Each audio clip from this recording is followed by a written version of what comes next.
Good afternoon, everybody. Welcome to the live session of Nevermind the Buy Box. This afternoon, I am joined by Des. Is it that way? No, it's that way. Hi, Des. How are you? Hi, I'm very well, thank you. Pleased to be here. Yeah, thank you so much for jumping on because as I literally established 2 minutes before we went live, this is the first time that Des has actually gone live.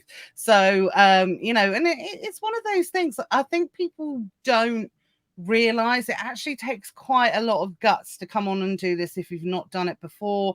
There's a lot of it's one of those things, oh, should I what am I going to say? Am I going to run out of things to say and things like that? So always big kudos to anyone that's, happy to come on and, well, basically listen to me talk for an hour, pretty much, more than anything else, with a little bit of contribution from the guest. I should say as well, these aren't my usual glasses. I've lost my other glasses. So if you see me doing this, it's because I've got the wrong prescription in, but we're all right, I think. Fair enough. Actually, a little bit of Matt Cromie vibes, those glasses. My husband, very similar to his glasses, actually, yeah. Which, funnily enough, he's actually he's having the laser eye surgery in a few weeks. So he's going to be... Yeah, he's going to be glasses free for the first time in a really, really long time. So looking forward to seeing what the results are going to be that. I mean, he's already said to me, he's already sort of saying, oh, I don't know if I'll be able to drive here. When I'm pretty sure it's like a 20-minute operation, Matt, I think it is. I've heard it's like people saying it's like someone's washed your eyeballs. Like you wake up and all of a sudden you can see. I've tried contacts, but my wife prefers me with my glasses on. She tells me to put them back on. This is it. I prefer Matt with his glasses. The kids prefer Matt with his glasses. So for years, we've tried to put him off, but he's just not listening anymore. So he is going under the surgeon's knife, as it were, in a couple of weeks. So I'll update everyone on that because it's one of those operations that everyone's curious to find out the results, essentially, whether or not it's worth it or whatever. So yeah, we're looking forward to seeing what the results are there. Just quickly, Ram, no, we're not streaming live on YouTube anymore. We upload it to YouTube afterwards. So we just stream live through the Facebook groups now. Having all of the different groups and the YouTube was difficult to manage, all the questions coming in and missing people's comments and things like that. So we decided to do that. Just a quick hello to everyone as well. We've got Jay, we've got Jeff, we've got Aram. Hi, Andrew. Hope you're well. We've got Yanni's joined us as well. So just say hello, guys. Welcome, Jeff. It's his first time going live. So we're not a scary bunch, though, Jeff. We're not going to ask you anything too intrusive. Well, you never know. I can't guarantee, with the comments coming in.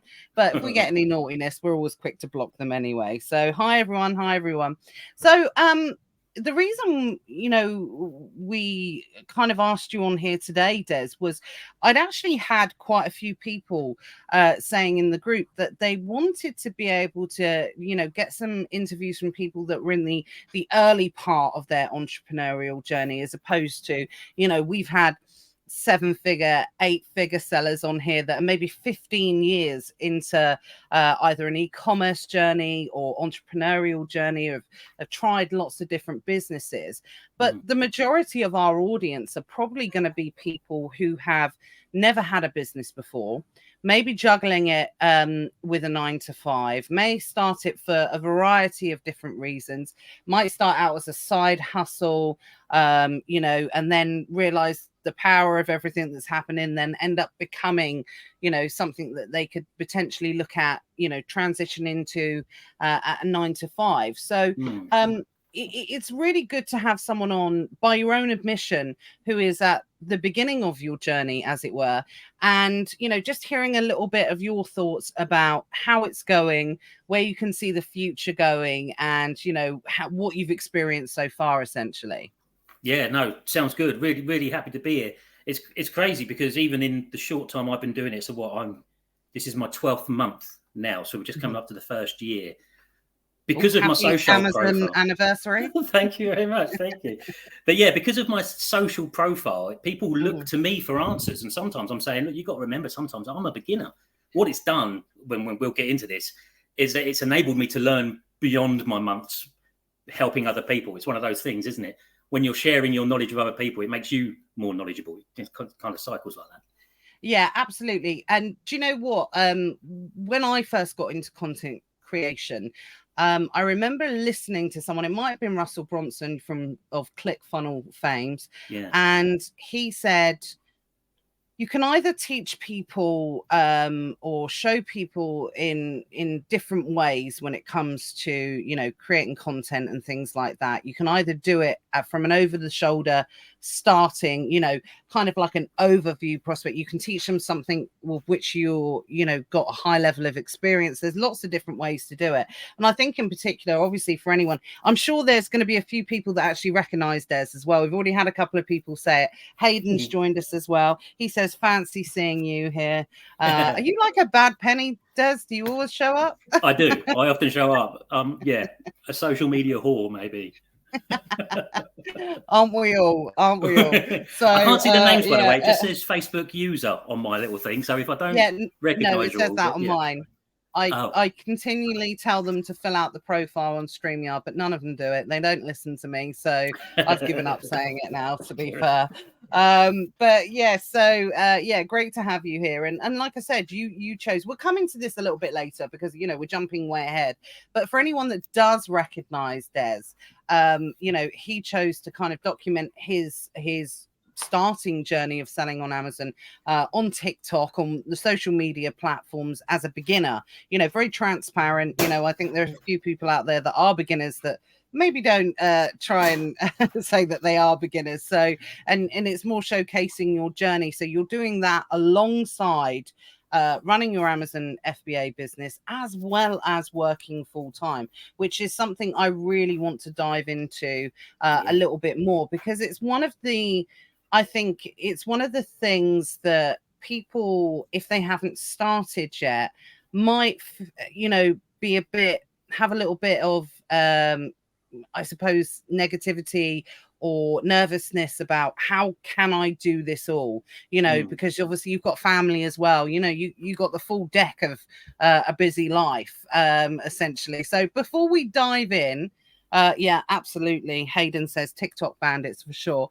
Before we dive in, tell us a little bit about you. So tell us a little bit about, you know, yourself, your life, what you do in your 9 to 5, and kind of what gave you either the push, or how did you find out about starting something on Amazon?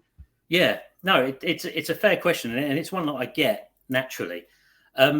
So it all started. My wife and I, we got married on New Year's Eve 2021, and we sort of started having a bit of a chat while we were on our honeymoon up in Edinburgh, just about the way things seemed to be going.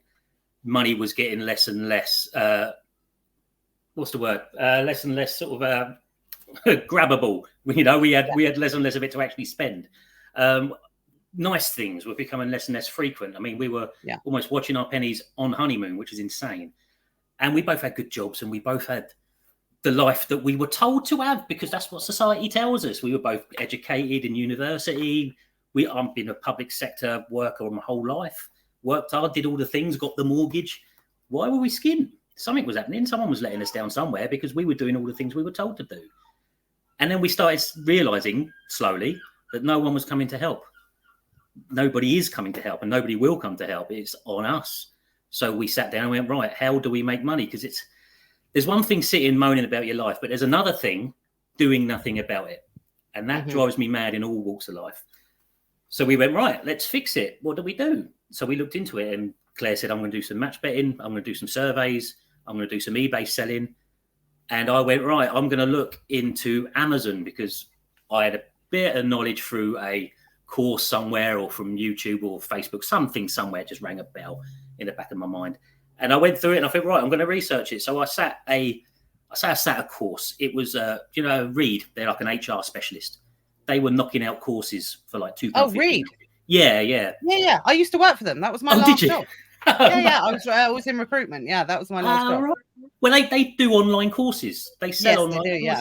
So I did this one, and it was terrible. It was terrible, but it was all about private label. It was, knowing now what I know now, it was a private label thing.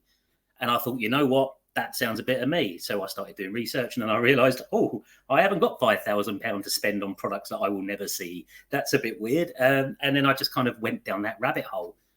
But I think this is important. I researched for months and months and months. I did my first TikTok in October because when I realised what I was going to do, I thought, right, there's no mucking about here. We're going to do it properly. And I did it properly. So I wrote a business plan. I wrote a strategy about what it is I'm going to do. I wrote about the things that I do well. You can probably tell I like talking a bit. So I thought, why don't I use that?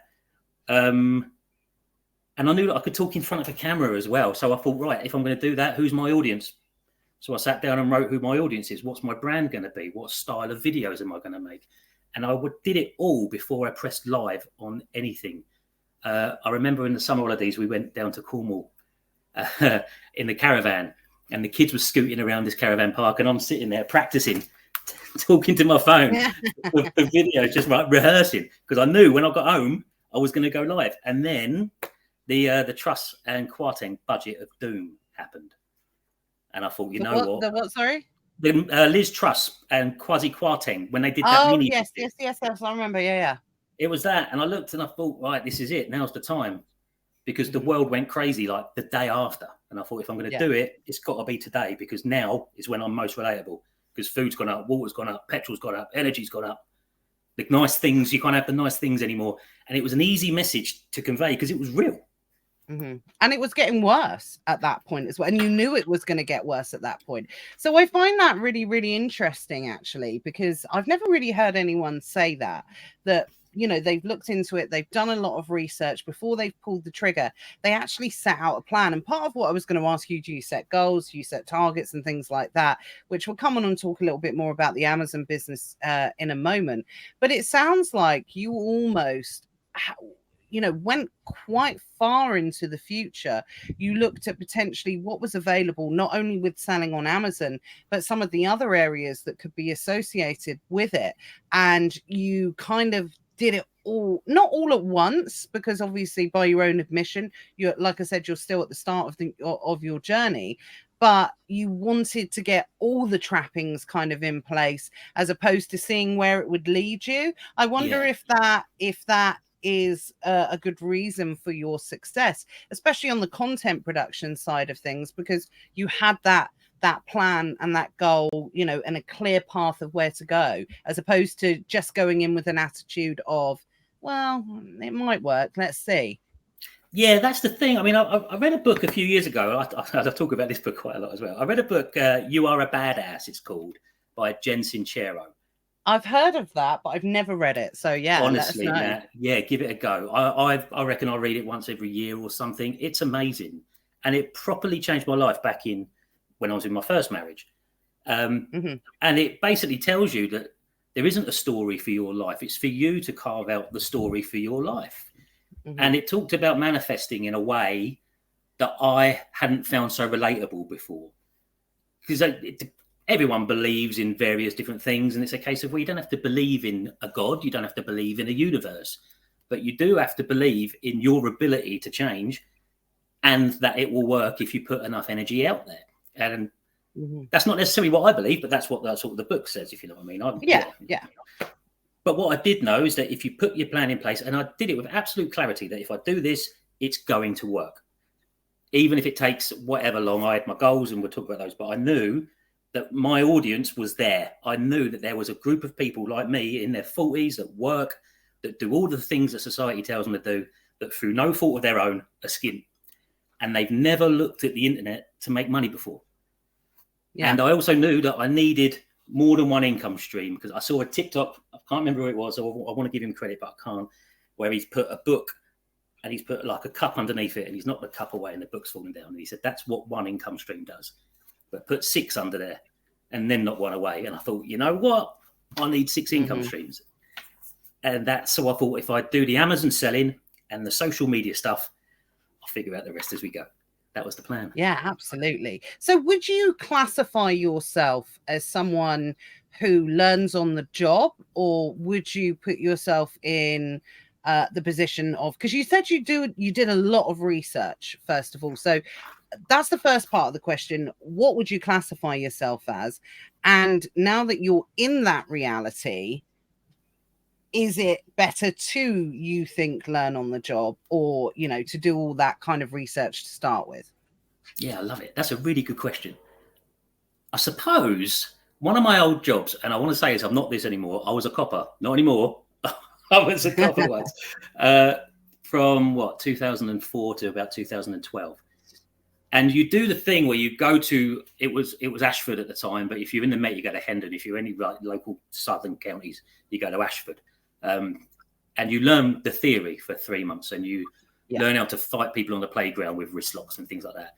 But then you get out on the job and you really learn it. Then the real stuff kicks in. A bit like your driving test, you know, you learn how to drive, but you don't really learn how to drive until you've passed your test. Mm-hmm. I find that I operate that sort of way.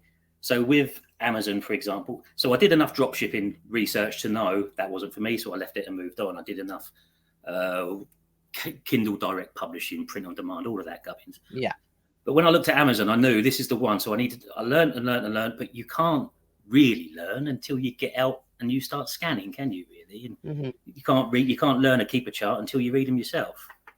No, absolutely not. And this is a little bit of a kind of arbitrary question as such, but you just said that, you know, you tried dropshipping, you tried I'm a big fan of trying stuff, by the way. I don't see trying something and working out whether it's for you, I don't see as that a failure. I want to try everything. I want to try every chocolate in the box, and, you know, clearly I do.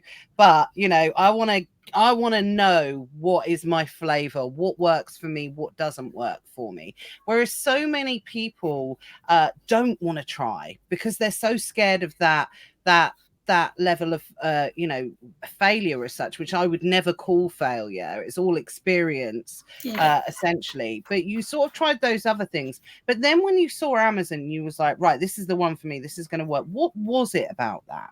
How did you know that? It was the concept that you had feedback. You would know if it went right or if it went wrong within 3 weeks, if the timing gods and the fulfillment center gods were kind to you. You would know. In everything else, whether it's affiliate marketing, you don't really know if you're doing well until 6 months down the line and all of that time and effort invested. Same with drop shipping, same with private label. So I knew I needed to do it with a small amount of money, and I knew I needed to do it in a way where I could get results quickly enough to keep me motivated. So Kindle direct publishing is a perfect example. I did about 4 low content books. I thought some of them were really good. I did one that was brilliant for a kids football team coach to have a little notebook in his pocket and write down his team and write down. And I thought that's perfect. I sold one in about 4 months, but got about 26. But with Amazon, especially starting off with used books, retail arbitrage, online arbitrage, you know whether you've read a product correctly within 3 weeks. And I knew I needed something that would give me a short turnaround in terms of whether I was doing it right or not. And then once you get that first sale, when you think, hang on a minute, this isn't a scam, you know, like all of a sudden social media is actually right on this one. Yeah. Whether you make any money on the first sale, that's a completely different, you know, a completely different argument. But I think you're absolutely right. And I think you've hit the nail on the head there. It does, especially reselling, especially arbitrage, it can give you exceptionally quick results. And, you know, I just want to clarify for anyone that's kind of new, that's watching this, that we're not talking about there's a difference between, like I said, making that first sale, whether you make any money or whatever. It's not necessarily, I'm a big fan of letting people know your first 3 to 6 months, you know, don't even think about making any money. Don't even think about making any profit. You need to see the power of the platform and how it works and understand how and what model that you can move into that's going to float your boat and work for you, essentially. So I think you're absolutely right. The power of Amazon does reveal itself a lot quicker than other income streams. And I think it's why it's a very popular model for people to start. I always say it's the Amazon FBA in particular, arbitrage is a gateway business. What I would call it, it's very, very usual for people for it to be their first foray into business, or people that have done it before use it as, an added part of their business, because I don't think there is actually a better starting business than Amazon reselling, because it exposes every single part of business that you need to know as an entrepreneur. It exposes the accounting side of it, the inventory management side of it, not necessarily the advertising side of it, but it depends which part that you want to go into. So it's a really good foundation of base of knowledge. And I've worked with dozens, probably hundreds of people over the years that, they may not be in reselling now, but they might, it may have led them into something else. And I work with people that are still doing, the same business 7 years later. It's a fantastic opportunity business to be able to get into and open your eyes to possibility. So I definitely, back you up with what you're saying there. And thanks for, clarifying that and saying it in a way that I think, people can understand it. It's about, seeing what's possible, in the long term. You've said you're in this for the long term. You're not here to make a quick buck, which unfortunately this business is portrayed as by, across social media, get rich quick scheme and things like that. I always say, if you want to get rich, it's not gonna happen quickly. No. On Amazon for sure. I think I did a post on it last week. You might get rich quickly doing this, but then you might win the lottery, and the chances are about the same. Yeah, exactly. Definitely. Just going back to the comments, guys, let us know if you've got any questions as we are going through. Oh, Hayden says, me and Des are in a WhatsApp group with Luke, 3 best friends. There we go. And Jay says, that's a bit, very exclusive then. Definitely. So yeah, Hayden says, I guess so. Ray says, manifesting. That is Ray Nation. He is Mr. Manifestation himself, to be perfectly honest. So he is a fantastic example of what you can achieve once you put your mind to it. So we're always really grateful to see Ray. Thanks for dropping on. And then we've got, I haven't seen the comments. I assume it's Sean. I can't see the name. This is such a Sean comment. You only need £500 to start things off, keeping liabilities low. In my opinion, I put in £500 a month wages from my old job, then gave up a year later. So let's cover this. Thanks for that point, nice. Sean, because I have seen more recently people who have kind of poo-pooed influencers or content creators for saying that you can still, in this day and age, start this business on a low budget. And I've seen people get quite nasty with, sort of like saying that's ridiculous. You need $5,000 even to start arbitrage nowadays. But you are kind of putting in the proof, or proof in the pudding, whatever way. Don't know which way. You are proof of that in this day and again, I fully believe you could start this, but you could start this business with £100 if you wanted to, but it's going to take you longer. To grow the business, of course. That's what it comes down to. So once you found Amazon, talk us through how you got started, how much you invested. I know I'm all right asking that because obviously you talk about it on your TikTok anyway as well. Yeah, of course. Just talk us about what that first part was like once you actually pulled the trigger. Yeah, it's funny because I did actually start with £100, and that was my goal. It was going to be 100 to 100,000. It was only about 3 weeks in when I realised, oh, bloody hell, my cash flow is going to kill me. I think I need to start with 200. So it was only the cash flow thing. Otherwise, it would have been probably more like a 3-year challenge. And I went into this, and it goes back to the planning beforehand, the business plan. I knew that for the first year at least, I was going to be working really hard and really long for no money. I knew that. it was one of those things. The first year, I think Hayden says it in one of his, first year is learning, second year is earning. I knew that first year was going to be shit. There's just no two ways about it. It was going to be.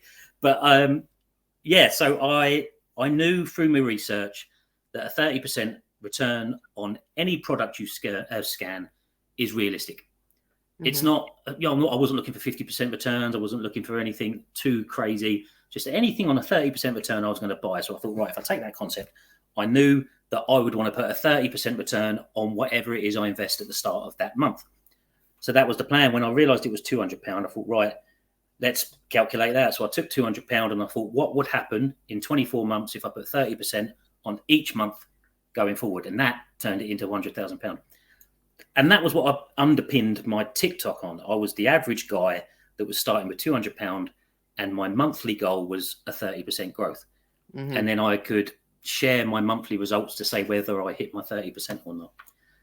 That was always the plan. And then I'm sure we're going to go into this, but straight away I had short-term goals, medium-term goals, and long-term goals all baked in to my profile and my business plan. Mm-hmm. Again, it all comes down to realistic expectations, doesn't it, really? If you're starting with a small amount of money, you know that it's going to take you longer. Yeah.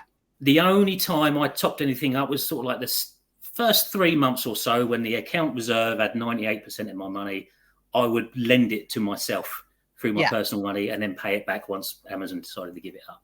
So realistically, it probably, if I was just doing it Amazon alone, using the money that Amazon came back and forth, it would probably take me more closer to 2.5 years. But because I shortcutted the cash flow issues in that first few months, 2 years is achievable. Wow, absolutely. And I think what's so cool is the fact that you're transparent about it. You're showing, lifting the lid on it and showing a realistic approach, because let's face it, I mean, I don't want to sound disrespectful in any way to anyone that can't find £200 or £100 to start, because I know, like you quite rightly said, for the last couple of years that things have been getting tighter. There's a lot more month at the end of the month, essentially in most cases, even with 2 full-time working adults in a home with the cost of living crisis, which we're only experiencing, now the big effects of.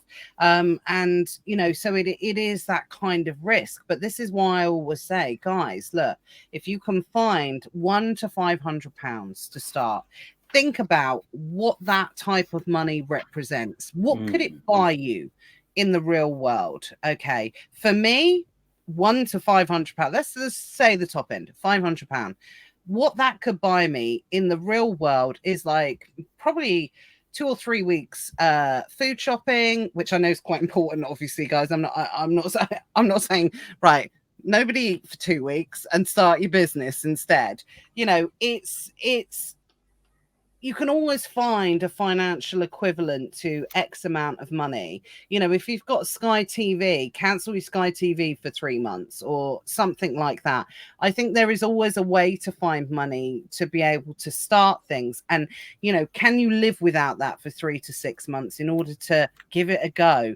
And then the grand scheme of things, if you can stick to that, if you can compound that, have a realistic expectation of, I'm going to have to put the work in and I'm not going to get anything out of it financially, and see where this takes me, because nothing works more in this business than the compounding effect. It's as simple as that. There's no doubt about it. Cindy, absolutely. I'm going to jump in here straight away with that. Clear out your wardrobe on Vinted, sell stuff on eBay to get started. We've all got so much crap in our homes that someone else can, love and put in their cupboard and never see it again for, 3 years. So there's always value and ways to start this business, and then give it a go, essentially. And then if you can equate that money to something like 3 months worth of going out or 3 months worth of Sky TV, then you haven't lost anything if it doesn't work out. What's the worst that is going to happen? Well, actually, the worst that's going to happen is you're going to learn a shitload, and, you're not going to stare at the idiot box for 3 months. So it's only going to be a positive thing. So I think everyone can find that start. The finances to start. It is just about that kind of leap of faith, essentially, and putting that work in beforehand, doing the research. But where's that balance, Des, between putting a lot of work in, doing your research, having the information to start, and procrastination? Because there's a really fine line between the two. Yeah, no, I agree. And again, it came down to planning and expectations. Claire and I sat down. Well, we might have just found out we were pregnant. If it wasn't then, it was the month after. Yeah, so we round about that sort of time. Wow, okay, this is even more. Yeah, this is even more money. Yeah, can't talk. I've got to work. See you later. But yeah, but yeah, it was just those expectations, right? So plan out your day, plan out your calendar. What is it? What tasks can you set yourself? What's realistic? And then get your habits sorted. I read the Atomic Habits book, was one of the books that I did read, and on that I realized that if you want to change your life, you need to change your habits.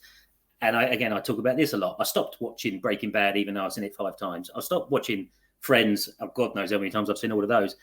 I watched less football than usual. I knew that if I was going to need to improve my life, I needed to be more efficient with it. So I would finish. Usually this computer is usually in a different room because my work computer is here as well, and I don't like to mix the two.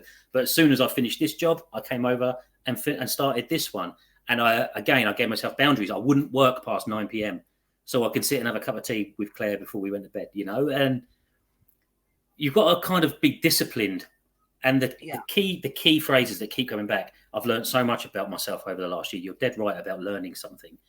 Discipline and resilience, they're everything, aren't they? If you don't have either of those two, you're doomed to fail. So you need to make sure that you give yourself time. You need to make sure that you stop at the time you say you're going to stop at, because you want to enjoy it. And I find that sometimes eventually you start resenting it and you think, I don't want to resent this, because if I start resenting this, that's the end of everything. So that's time to close it, have a kip, come back and reevaluate. That is so true. I was watching a video this morning when I'm putting my makeup on and doing my hair. I'm sure you have the same thing, Des. I always like to watch, kind of old courses, training videos or anything like that that's just going to kind of maximize my time, as opposed to me, I want to listen to something while I'm doing something, enrich my mind, essentially. And I was listening to a chap this morning, and it was about TikTok actually, and he was talking about TikTok creation. And one thing he said was he works with a lot of content creators. And one thing he said, which, by the way, when I'm not going off track, this can be applied to everything. One thing he says is, yes, it is optimal to make 5 TikTok videos every single day when it comes to, building an audience, doing this, doing that, and whatever he was talking about. Same with Amazon. Yes, it is optimal, to be able to source all day and every day and do this and spend X amount of time on it. He said, but you have to ask yourself 2 things. It's like, one of those things is, are you going to burn out? And are you going to give it all for 3 months? And are you just going to be like, do you know what? I can't do this anymore. I've put so much focus on this, and the realistic, the expectation coming back isn't matching my effort, all this different type of thing. But then he also said, which I actually found more enlightening than the burnout thing, was the level of enjoyment. Was, the more you enjoy doing something, the longer it's going to last. The more, I suppose, what's the word? The more you enjoy it, the longer it's going to be, it's going to have its longevity, essentially, as opposed to feeling like a grind. And he's so right in that respect. I would rather someone spend 30 minutes. I used to say this about prep, where people got, kind of beat down by the prep monster, because no one likes prep. I always stand by the fact, if you say you like it, you're telling fibs. And people still tell me now, they're like, yeah, I like prep. I'm like, okay. And you've got to, it's one of those things. But I would always say to people, I would rather you send 1 box a week, than, bust a gut, get 10 boxes out, and then do nothing for 2 months. Consistency is key. And I think definitely a level, especially with this business where, let's face it, it can be a grind. It can get you down. There are levels of frustration. Sometimes expectations do not match what you think they're going to be, or results don't manage expectations, essentially. So it is important to have that balance of enjoyment, of consistency, but also being realistic in not taking into account be realistic in the longevity. If you burn out, then you're going to just kick yourself a few months down the line, and that's when regret kicks in, as far as I'm concerned. Absolutely. Because you're going to give up, you're going to quit, and that's when you do fail. That is the only time when you fail, is when you quit, when you give up. There's no doubt about it. Definitely. The growth mindset book is so great for this. It really is. So if you've got an external factor like Amazon changed a policy and that's ballsed up a third of your stock, an external force is working against you. Oh, maybe I shouldn't be doing this. And you're not growing. You're going back, and you're just going to go back into the same lane you've been in from my perspective, that I've been in for the last 30 years. And then in 20 years' time, I'll look back and go, I was quite good at that. Why did I quit? That's it. You're screwed. Yeah, absolutely. You mentioned 2 key words there, which I think that are so under talked about in this business in particular, but not necessarily just in this business, because I'm talking about the beast that is Amazon and how frustrating that they can be to deal with. But you mentioned 2 words, which were discipline and resilience. And if you are going to need 2 characteristics for Amazon business in particular, those are those 2 character traits I think you absolutely need, and an understanding of what works today may not work tomorrow. What worked last year certainly doesn't work now, and what will work next year may not work in 2 years' time. Essentially, it's an always, Amazon will always moving the goalposts. It's a very fluid business, and if you want to be in it, and you want to be in it for the long term, be prepared to network, get involved, be constantly learning, and really get some good chops around that discipline and resilience, because you're going to need it. If you're a bit flaky, then this isn't going to be for you. It's as simple as that. I know it's harsh words, but at the end of the day, I don't know anyone that is in this, that has been in it for the long term, that has kind of flaky bones, essentially. No, love it. And I completely agree with networking. Networking has cut 6 months off the journey. I'm so sure of that, because we talk about the 30% goal. I'm averaging about 50 over the course of the 11 months, 12 months. That's through the power of networking. Hayden said it himself. How am I, 11-month seller in a chat group with Hayden and Luke? Networking, purely through networking. And it's learning from those 2, learning from people that have been where I've been. It's invaluable. Yeah, absolutely. So never, ever, guys, top tip from Des, from myself, never, ever be intimidated to reach out to someone who you might perceive who is in a more experienced position as yourself. Most people that are in this kind of space, that are in communities, they are happy to help. At what level they're helpful will obviously depend on, if they offer services and things like that. But I always say, if you are going to reach out to people, 1, be respectful of their time. And you know what? If they are what they say they are, and you can learn from them, invest in yourself as well. But, that's one of the other things that I think people are like, yeah, you can learn it all for free. Of course you can. There's no doubt about it. And, you can go to the School of Amazon Life, which Des has, learn on the job. Absolutely. But there may come a time when you want to learn something specialized, or you want to just get that head start or something like that. Be prepared to invest in yourself, either through knowledge or through networking. There is always got to be a trade-off somewhere. It might cost you financially, it might cost you in terms of time, but you can't expect everything for free. Something is going to cost along the way, and whatever route you choose to go down, obviously it will have value in it. There's no doubt about it. Just want to quickly jump onto the comments. By the way, this is great. I hope you'll agree. This is really insightful for anyone that's, at that early part of their journey when it comes to selling on Amazon. So Matt Wright's joined us.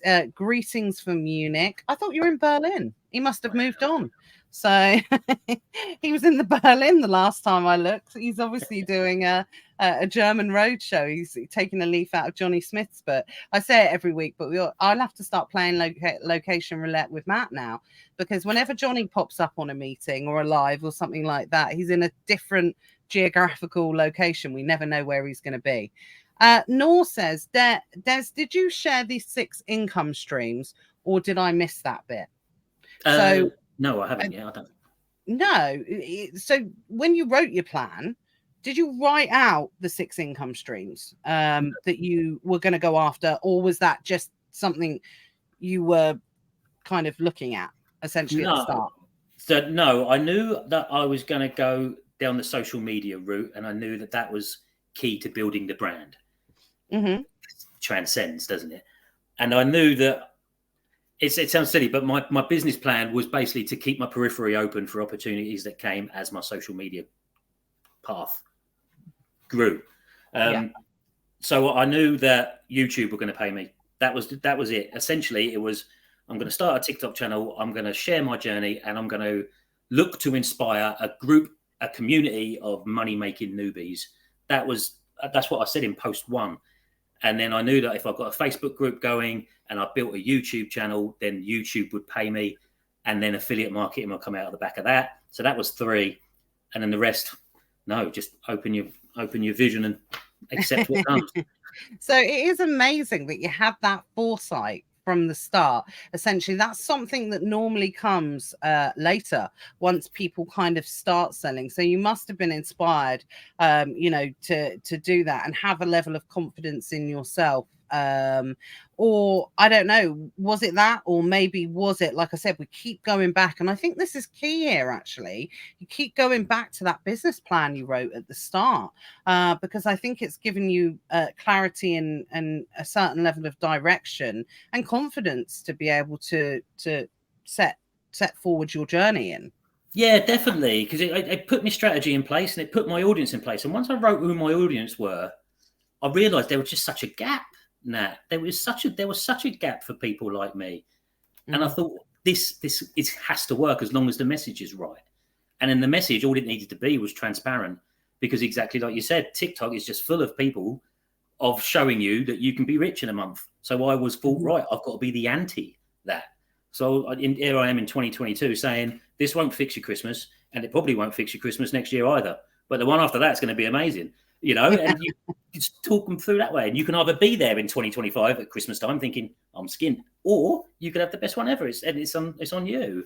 So that was ultimately, how I came about that. It was just, and I've got to say as well, I've looked at a couple of YouTube sellers, YouTube creators that documented it from the start. So when you look at Hayden knocking out gardening leaflets while he was living with mum, Emma Hamilton's another one. She started on a council estate, and you could see her progress. And as you saw both of them progress, you could see their YouTube numbers getting bigger. And I thought, I can do that. Why not? I'm never going to get this opportunity to start again. So why not document it? Just if nothing else as well, it gives my kids an opportunity to go, this is what Dad did. Yeah, absolutely. So you have, you've definitely got a level of self-confidence. What bit of advice, because it's very easy to sit here. I'm a confident person. You're a confident person. We like to talk. We like to do this. If you could give one bit of advice to someone that maybe doesn't have that level of natural confidence in themselves, in their own ability or whatever. I sit here 15 years into business. So of course I've got a level of confidence when it comes to talking about business in general. And obviously it would be very hard sometimes for someone to relate to me because I've been in business for so long.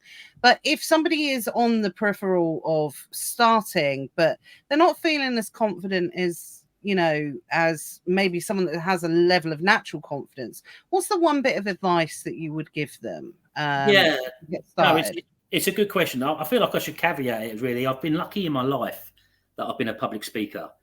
Like even at university, it was all about presentations presenting whatever it was in front of your group. And then in the police, of course, if I'm presenting to a jury, for example, I was working in economic crime, so I'm presenting complex things to a jury. Next thing you know, in my job, I've become a trainer and a mentor in my job. And I wouldn't say it's come naturally. It's something that I've developed over 20 odd years in my career. I would say is fake it. A TikTok's only has to be a minute. You've only got to blag it for a minute. And there are things that you can do to make life easier for yourself. Like I said, I practiced my TikToks before I actually did them. And I got a teleprompter app. So I wrote my scripts, stuck it in a teleprompter. So when I'm talking to a camera, I was reading, and you just get your delivery sorted. So when you do have to edit, the edit becomes easier because you're reading a script. It depends on how well you can read and how well you can improvise and make it look like you're not reading. But if you I wouldn't be able to. I'd be like, I wouldn't be able to do that.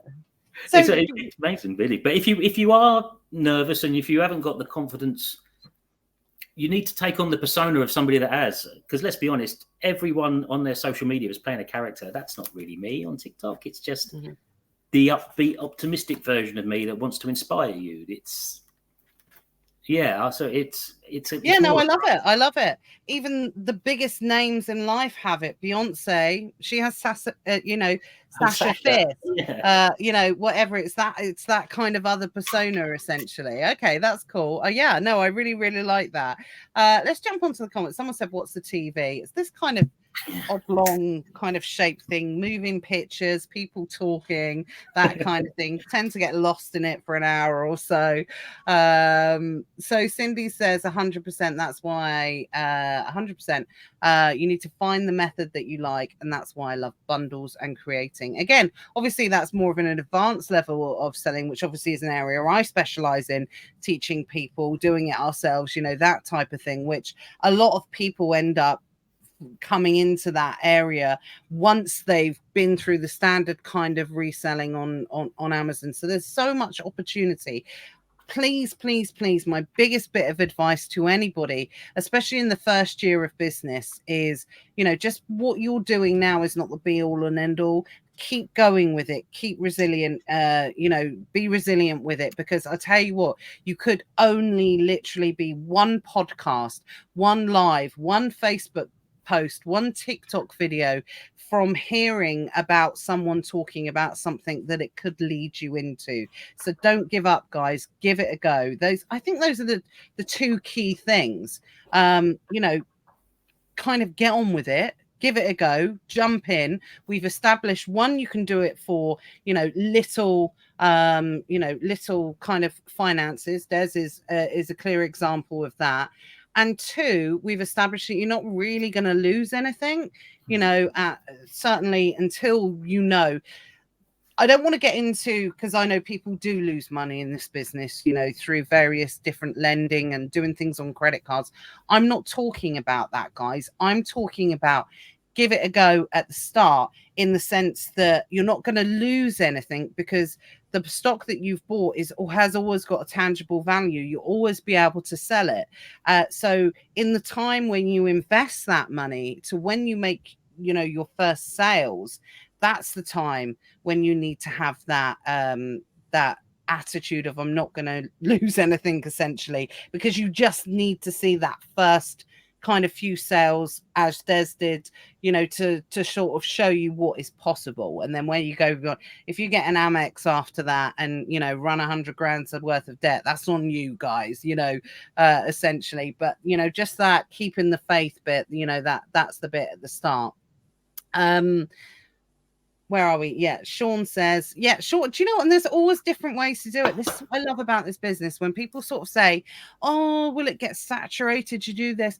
I can honestly say I do not know one person who does this business exactly the same as someone else. And I am very fortunate enough to know a lot of people in this space, talk to a lot of people in this space, work a lot of people in this space. And there is not one person that does it exactly the same as someone else. So how can it ever get saturated in that respect? It's funny, isn't it? I talk about this as well. when people come to me and say, can you tell me what it is you do? And I do a mentoring thing. I say to them, I'm not going to teach you a DES method because it doesn't exist. You have to, I'm going to teach you the processes. And this is the thing with Amazon, isn't it? That you break the processes down. They're all fairly simple. You don't really need training, but a good mentor will give you the determination, the resilience, and that human connection that will help you through anything. And I find that what we say is, look, we're going to give you the autonomy for you to find your own method, because exactly like you said, Nat, I completely agree. Yeah, absolutely. Anything that we sell, at what would be considered a more advanced level has all been developed from, either other people's strategies or strategies that we've looked at and adapted ourselves. You have to be able to do it your own way as well. What works for me may not work for you. What works for you may not work for Cindy, may not work for Sean. You have to do it yourself, but it comes down to action. As Sean constantly reminds us, massive action. That is what is needed to get going. So I think those are the two key things, taking action and then kind of keeping the faith and having that understanding of not giving up, starting and don't give up. Those are the two key things that I wanted to kind of portray to anyone who maybe is at the start of this journey. Essentially, Sean talks about his kind of prepped journey there. Cindy says it's a skill that I wish I had, public speaking. It scares the bejesus out of me. I think literally I remember reading or hearing about it somewhere, like there are a large percentage of the world who fear public speaking more than death, which is pretty dramatic, when you think about it, essentially.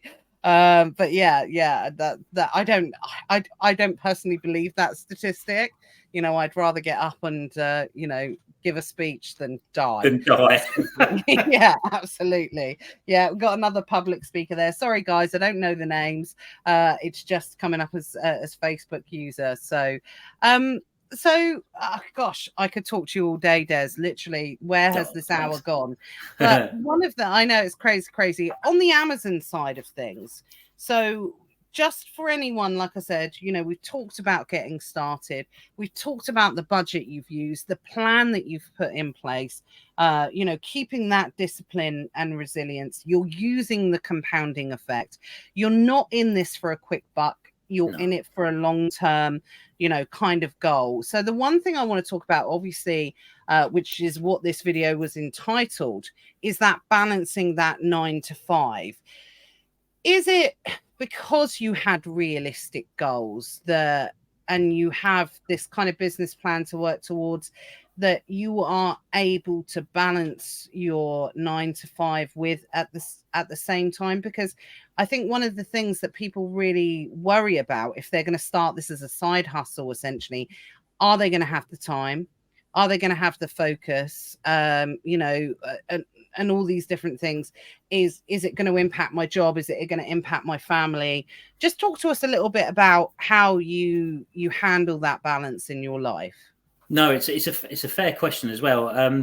So the best thing I can do really is I completely separate the two. I feel like I've been living a double life, and we talk about resilience. The biggest struggles I have mentally is maintaining that double life. Yeah. My daughter, she had a brownies thing, and she said, "Oh, look, we got to ask mummy and daddy what they do for a living." I went, "I can't tell you. I don't know at the moment whether I'm a civil servant or whether I'm a Amazon seller, content creator." But she's brownies, so I said content creator because that's more interesting for kids. They don't care what civil servants are. Influencer. Yeah. I think Hayden was the first person to refer to me as a creator. I went, "Oh, don't like that." I like that. It sounds fancy. I will just say really quickly, it's so funny. I love hearing that. It's so refreshing, because one of my best friends who I've known for 25 years, we were talking about some stuff to do with work the other day, and I can't remember what it was. Oh yeah, it was when I was invited to go somewhere, and I was telling my friends about it. and it was work related, and on the Amazon side, obviously. And she goes, "Oh, that's amazing, Nat. Well done. Really, really pleased for you." And then in brackets it said, "I still don't know what you do, though." You know, so always be prepared for that. It's hard to describe what we do, right? It is, yeah. Especially my dad. He hasn't got a clue, bless him. But anyway, right. So yeah, what I do is, like I say, this computer's in the other room. When I do my day job, I focus on my day job because I take pride that they don't know yet what I'm doing. It's crazy that I'm like a mini celebrity over here on TikTok and my Facebook group, but my work don't know. I'm going to record when I do hand in my notice eventually, because honestly, just the faces, I can't wait to see their faces. But so yeah, I take pride that they haven't said to me, "You're distracted." They haven't noticed, which is great. And I think the other important thing is when you do build your network, that you do work with people that get it. You know, I'm so lucky that the people that I've created connections with, they all understand. You know, they understand if they want to see me, they've got to come down to Brighton, because there's no way I can go anywhere with 4 kids and a full-time job. I've got a business partner now who, again, understands it. That's what I say to the other guys. If you want to see me, come to Bournemouth. It's as simple as that. That's it. Yeah, because it's impossible. You might get half hour, but luckily, I say, when you set your expectations out, and if people say, "Oh, you're not in touch very much," you can go, "Well, I did actually tell you." But it's a tricky one. It's a tricky one, and it feels like these last 4 months have gone so well. All of a sudden, I'm thinking, bloody hell, I don't know if I can maintain these levels on both of my lives for too much longer. So I might have to reevaluate. Okay, that's interesting. So whoever said that, Chandler Bing scenario, that is exactly the reference that my friend used. She said, "You're the Chandler of the group. No one knows. No one knows what you do." Exactly. So get out the rat race. You know, that's one of the things. So that was one of the things that I was going to ask you, Des. So you've already said that you're in this for the long term. Things are going really well. Maybe they've exceeded your expectations, but you had this plan, you know, kind of 1 year, 2 year, 3 year kind of plan. But now things have been going really well the last few months. You might have to reevaluate things. So how have you approached that? Do you look at it with trepidation? Do you look at it with excitement and think, right, okay, I'm going to have to reevaluate? Or does it scare the bejesus out of you? Yeah, it scares me. One is it? Yeah, it does. It scares me because the only thing that can give is my day job. Yeah. Because what I'm building, Amazon stuff, that's not going away. And that is the answer to our problems. So there is no way I'm scaling this back. If once something has to give, it has to be the day job, and I'll do it properly. It's one of the beautiful things about being a public sector. If I say to them I want to do 4 days a week, they'll go, "Yeah, that's fine," and it's not a problem. So you'll probably wind back your. I should imagine. So Claire is on maternity, and one of our goals, when I wrote this down and did the goals, it was, when we found out we were pregnant, it was right after your maternity finishes, I'd love to give you the option whether you want to go back to work or not. No, It's not the 1950s. You're not working, you can look after the house. I'm not doing that. She can have the option. By the way, yeah, guys, you know, Des is absolutely right. Matt loves sending me out to work. He loves it. He's a modern man, loves it. He's like, "No, you go out and earn, baby. Go for it."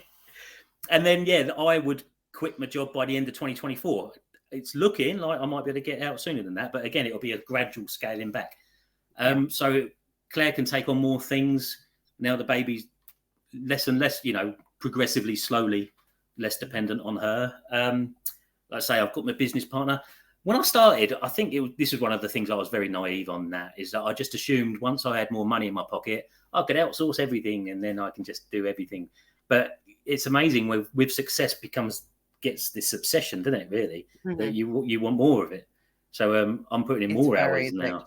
Yeah, it's very addictive. It can go one of two ways, I think. You can get that kind of a addictive thing with it, and I think sometimes you do have to be careful with the addiction side, because it can fuel you to make bad decisions. So not bad decisions, or decisions that are not right for you at that point in your business. So I think when you've got goals and when you've got benchmarks and when you've got targets to work towards, a business plan, however you want to do it, whether you work to a schedule, whether you do this, having some kind of system that you are accountable to, I think really keeps you on track in making your decisions. And like you've said, if something ends up coming up a lot quicker than you've anticipated, do you know what, guys? Fantastic. Reevaluate. That's what actually happens. Don't say, wow, I'm going to have to, yay me, I'm doing really well, but, I've got to stick to that plan. It's okay. You can change the plan, providing you're doing it for the right reasons at the right point, in your life. And I would actually say that is kind of a key factor, and something that entrepreneurs in particular are able to do, is to be adaptable and to evolve different situations, because we never know what's around the corner. Like I said, if I win the Amaze house, that I enter every single month, it's one of those things, whether or not I'm going to be doing this. No, I would always do this. I would always do this, for sure. There's no doubt. Just with a nicer view. Yeah. Just with a nicer, I wouldn't need to blur the background, essentially, which, by the way, my office is still being decorated. Someone said to me a couple of weeks ago, can you get rid of the blur? It's making me feel sick. And I was like, yeah, but I can't show you what it looks like behind, because we're in a massive clear out stage. As soon as it's looking fancy and nice, then I'll unblur it for sure. Oh, look, here we go. Matt Cromie piping up. He says, where's my weekly allowance?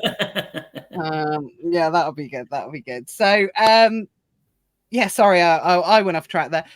So obviously that's fantastic. Expectations are different. One thing quickly, actually, that we haven't talked about on the Amazon selling side of things before we wrap up, because as I said, I really wanted this session to be about for people that haven't started, or have started and are in the early part of their journey, and some of the things that they can work towards. In terms of the actual Amazon business, what's your setup there? Because you said about, obviously, because like I said, you've got the balance of the full-time job, 4 kids, wife, family. Yes, we've established you don't leave Brighton, but apart from that, what is the setup in the business? Is it predominantly outsourced, or do you do things in-house? And what's the plan with that over the next 12 months? Yeah. Where I am currently, and I think this is one of the reasons why everything's gone so well for the last 3-4 months, because back in May, June, I met who is now my business partner, and he is a 6-year experienced full-time seller, runs a prep center. Lots of good things. Got a team of VAs. So one of the deals really, and he doesn't, again, not the biggest public speaker. So it was a case of, right, I've got a skill set, he's got a skill set, let's make this work. So what's been really lovely is that I can now outsource my prep.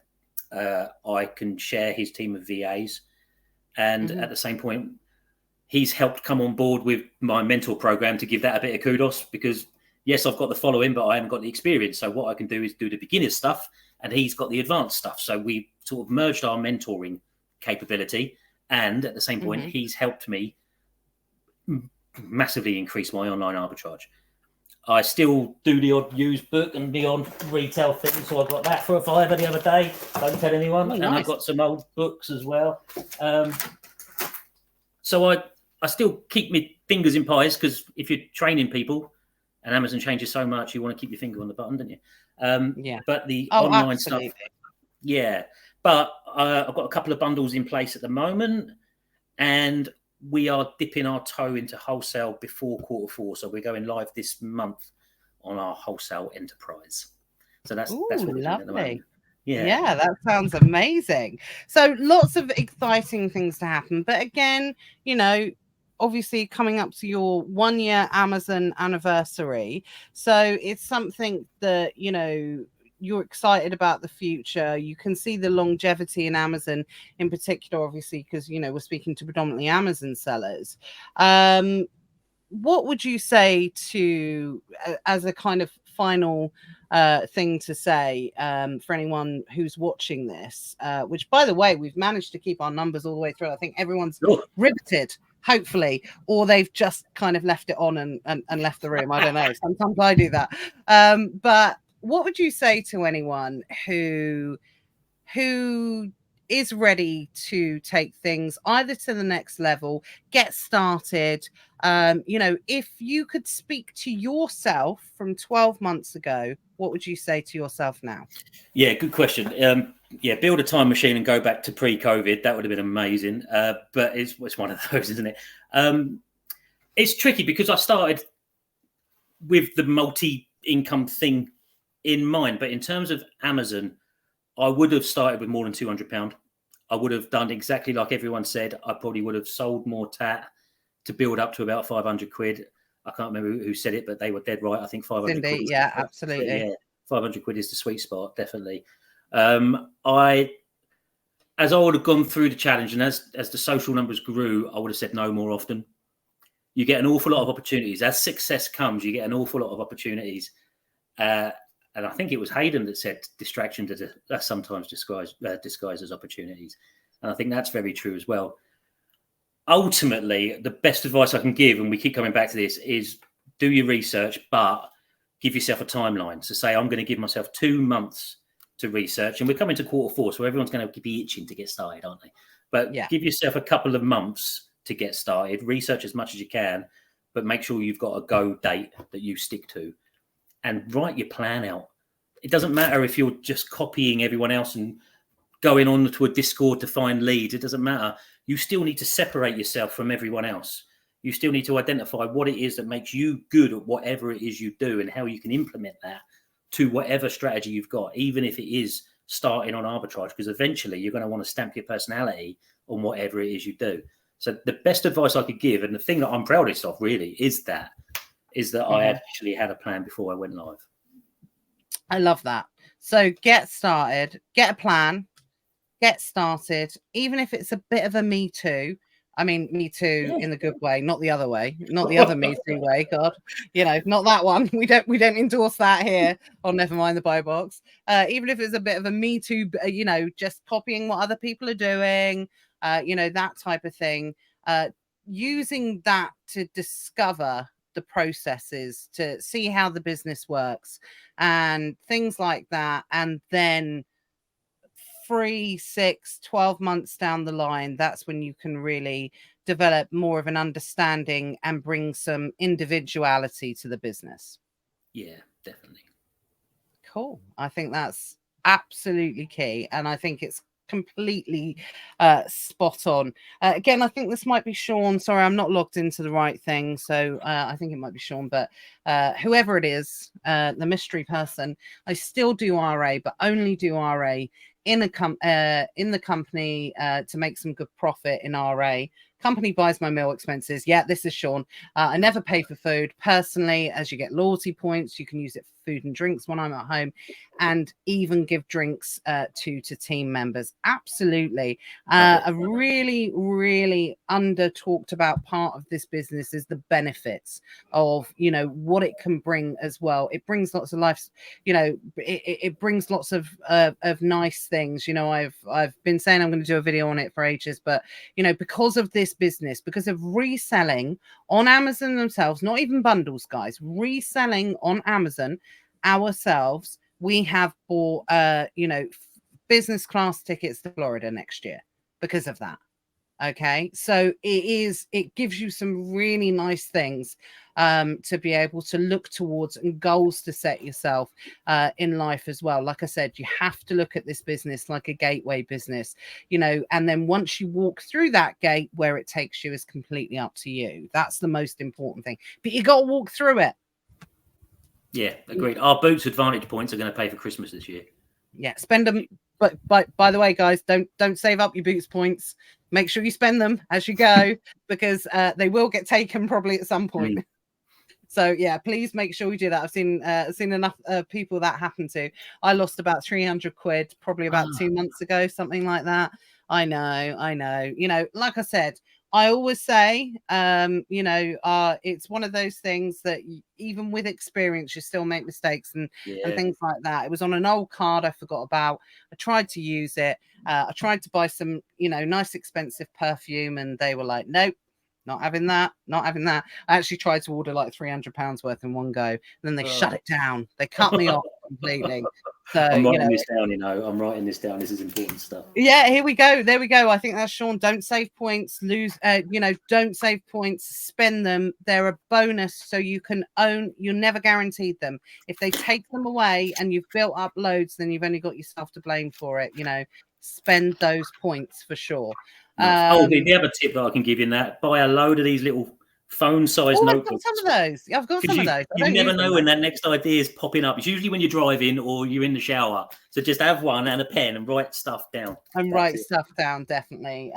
Even share capital and tap points by giving vouchers monthly to team members too, as well. Do you know what I find? This business makes you really generous. It makes you a really generous person. I've talked about this on previous training, things like that, where it literally, when we were in the UK reselling side of the business a few years ago, literally we always used to give for like birthday parties and things like that. They were returns, but nothing wrong with them, maybe just a dent in the box or something like that.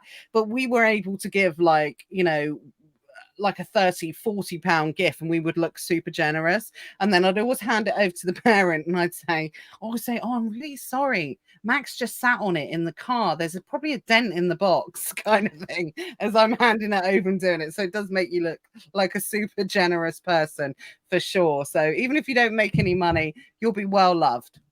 That's the bonus, definitely. But it does. I don't know why. It feels like you've unlocked a secret and you want to share it with people, doesn't it? That's kind of how it feels. But anyway. Exactly. For the people that actually take interest and know what you want to do, essentially, like I said, we got that whole Chandler Bing thing where no one knows. I've given up trying to tell people what I do, because I find the majority of people, because like you always think, people think, oh, they may not understand what I do, but it's not that. They're not interested.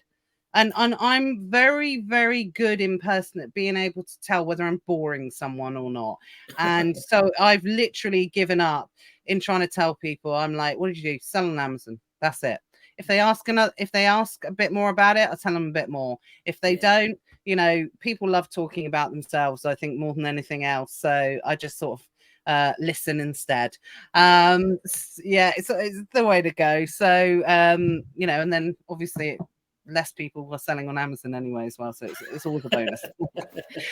Right. Now we always do, like I said, time has absolutely flown by, and it's been absolutely amazing, Des. Obviously we know that you're documenting your seller journey as you as you go along, so it's kind of shameless plug time for anyone that's watching this now, or anyone that's going to be watching the replay in the future on Nevermind the Buy Box YouTube channel. Please, oh, look at that. Hello. Cindy, you superstar. Cindy she is super mod. Like I said, we are going to rename Cindy. We talked about it in the Hive. We're going to rename her. I think it is Robo Cindy T1000, something like that, because Cindy's just on it. Thank you. Really appreciate that. This is Des's YouTube channel, but you've got your TikTok as well. So, just throw it out there. Give us all your links. Give us all where anyone can find you and follow you. Okay, yeah. So the biggest audience we got at the moment is on TikTok. What we at, nearly just under 70,000 on there. But the Facebook group we've got. Really? I know. Oh, I've seen your TikTok, but I watch people's videos. I don't go in and see how many. Wow, that's crazy. We got just shy of 6,000 in our Facebook group as well. The numbers are just insane. It's so humbling, that it really is. But I've launched my podcast in this last month or so. I think this is episode 6 coming out, which comes out each Thursday. It's all in my link tree in somewhere. Probably TikTok's probably the easiest place to branch out to it. But yeah, come and join along and come and follow the journey. All being well, if you find me this time next year, there's some other challenge that I've got to figure out, because 100 grand would be in the bank, but we need to figure out the rest. Awesome. I love it. So here we go. We've got the links coming in. So it is called Goodbye Poor, Hello Rich. That's me. Yeah, that's it. And you and are the man podcast, behind that. I am. It's all a branding thing, but the podcast is the 200 to 100,000 pound challenge podcast. Love it. So yeah, if anyone wants to connect with Des or follow him, follow the journey, I'm sure you'll agree it will definitely be valuable. As your insight has been on this, for sure. He's everywhere. Absolutely. Des designated social media. Oh, do you know what? I feel there's a bit of a missed opportunity with the Des name, like Destination FBA. Oh, I love it. I've got to say though, Nevermind the Buy Box is probably my favourite name for a YouTube Facebook thing. It's perfect. I can't even claim credit in the previous group that I was working in. We kind of put it out there. Someone actually suggested it as a joke. It was actually Stuart who suggested it as a joke, and we were like, actually, that's kind of funny. So it's a double meaning, essentially. And do you know what was funny when Nevermind the Buzzcocks came back onto TV recently, and you get like a big banner that comes up on your Sky TV or something like that, and it came up, and one of my kids, I think it was my son, said, "Mummy, they've named that, and it's just like your YouTube, and they've copied you." I was like, "Yeah, I know." It's like, how dare they? I might sue them, kind of thing.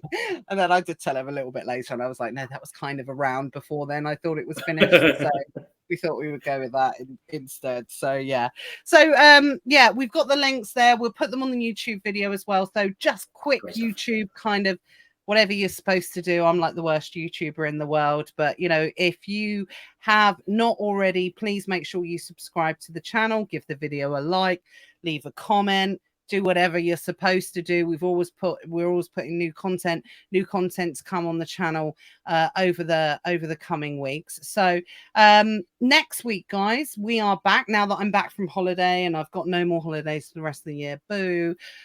We've got a good stream of guests coming on. So next week, Al from SAS of Seller Amp fame is going to be joining us and talking to us about everything that's been going on in his life over the last few years, and obviously the software that he's built. So he's going to be joining us next week. And Al is someone that's been in business forever, has lots of different skill sets and a wealth of information when it comes to business. So it's definitely the one that's going to be worthwhile tuning in for. So we hope we see everyone next week.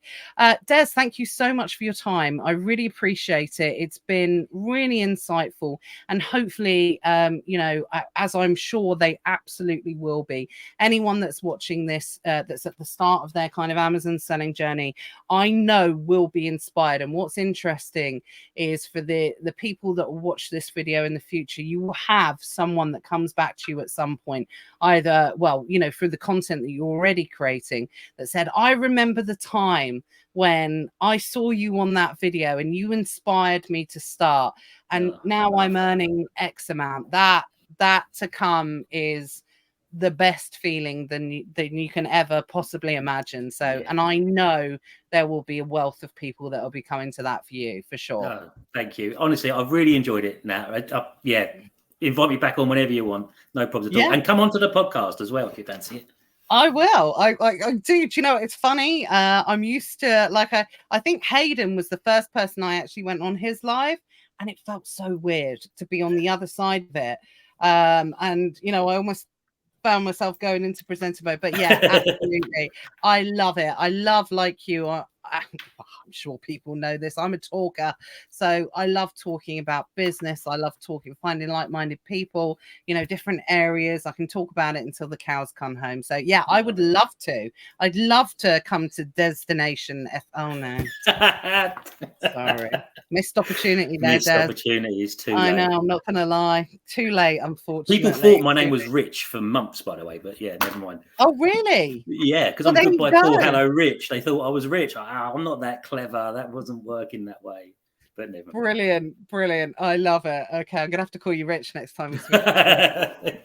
Right, guys, thank you so much. I'm sure you'll agree. It's been fantastic. Lots of gold nuggets for, for anyone at any point during their journey as well. I think, regardless of how much experience you've got when it comes to business, there's always something new to be learned. There's no doubt about it whatsoever. So please connect with Des and follow him on his journey. I'm really, really keen to watch, those results develop over the next 12 to 24 months. And we'll definitely have you back on to update us after Q4. As Sean said, it's going to be amazing. It's going to be a good one this year, Q4. I can feel it in my waters a little bit. So yeah, that's going to be a good one. So I will see you with Al next week, guys. 1 p.m. next Tuesday.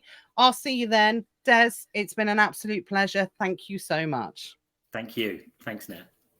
Take care, everyone. Bye.